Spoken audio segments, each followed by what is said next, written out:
Welcome. I am Reverend Montclair, and this is Monday Church with Reverend Montclair for December 15th, 2025. We have 2 weeks left of this year, and we're still walking through our 50 steps of hell.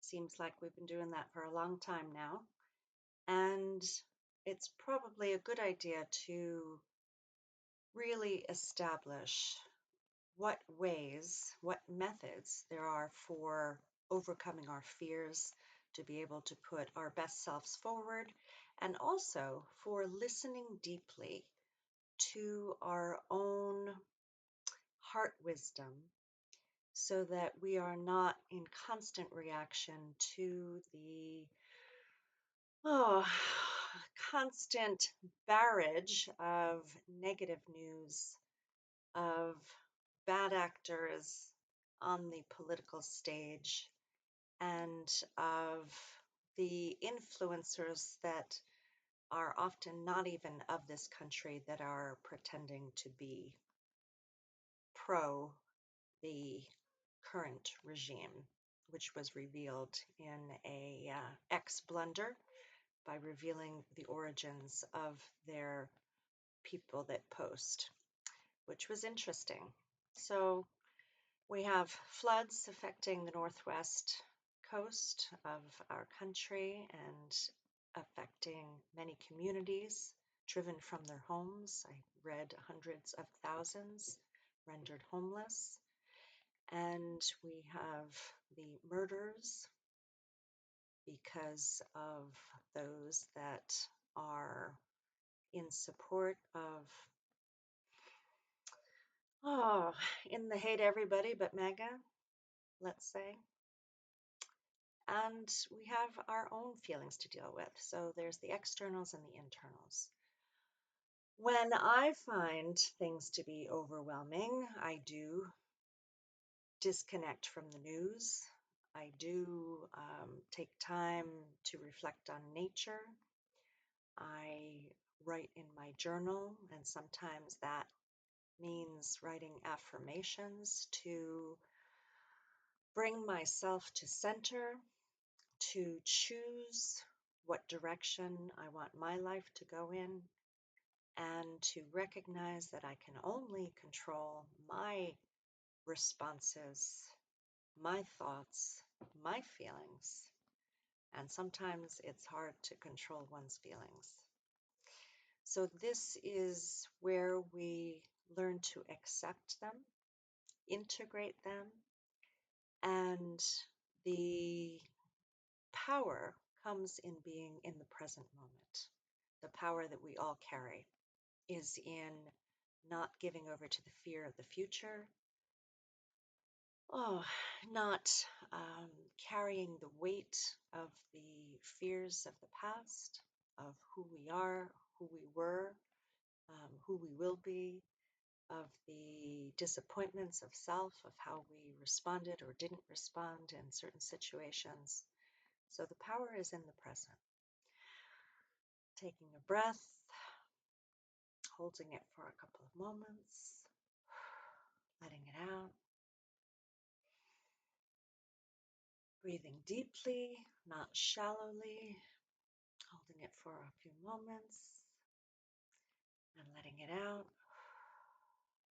The power is in the present moment. So the more we ground ourselves in the present, the more we can appreciate what is around us and what safety we do have in the moment. The more we can connect to our true selves and disconnect from all of the false narratives that are put out there in the media, and be powerful in and of ourselves. There's nothing worse than seeing ourselves through the eyes of another to throw us off balance. Sometimes that off balance is warranted, meaning we all have blind spots to our how our actions, how our words, how our behaviors, our habitual behaviors, affect others around us. And it is valuable information when we get feedback. It is wise to listen, to consider, to recognize these blind spots, and to perhaps make choices that will alter our behavior or become aware of our habits so that we choose our actions and our words more wisely if we choose to be in consideration of others around us. Not to say that our words can't shake others up. Sometimes that's important. And that shaking up can bring awareness, but not, um, but to be aware of the unconscious motives or unconscious behaviors that may unintentionally cause harm to others. That's important awareness. So as we move through the last 2 weeks of this year in the Chinese zodiac, the year of the snake, and we move into the year of the horse, may we complete the transformation of shedding the old skin of that snake, growing into the strongest versions of ourselves, so that we may have more freedom in the new year. That Chinese New Year, I don't know the exact date, usually it's in February, but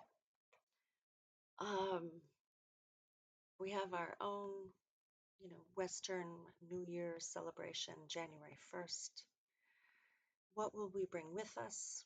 What will we leave behind? And what intentions? And I'm not talking about, the goals that people set in New Year's, but what intentions do we have for our new year? How will we move through these phases of hell we seem to be going through in our society and in our world? What kind of a person will we be? Will we choose to be as all hell is going on around us? Can we be compassionate? Are we going to be angry and dismissive? Are we going to be cowering? Are we going to be nurturing our wounds? Or are we going to recognize that in the troubles that we experience, that they can help us grow and become more of the best of who we can be? So, more power to you, which means more presence to you. And may you walk in beauty, with beauty before you, with beauty behind you, with beauty above you, with beauty below, with beauty all around you. May you walk bravely into this new year and into this new chapter of humanity's uncomfortable growing pains. So may there be comfort on your journey. May you find comfort in accepting yourself. And may you release yourself from the stress, the blame, the self-blame of the wounds that we carried from childhood. They are, when not acknowledged, the programming that is unconscious within us. But once we see it and can name it, that is when we can transcend it. We can rise above it. And it takes practice, it takes time, it takes intention, and it is possible. And although the wounds were done to us in childhood.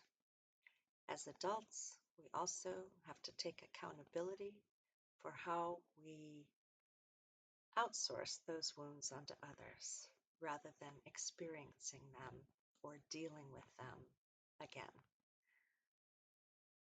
So I have heard a phrase that says, if you do not deal with your monsters will raise your children.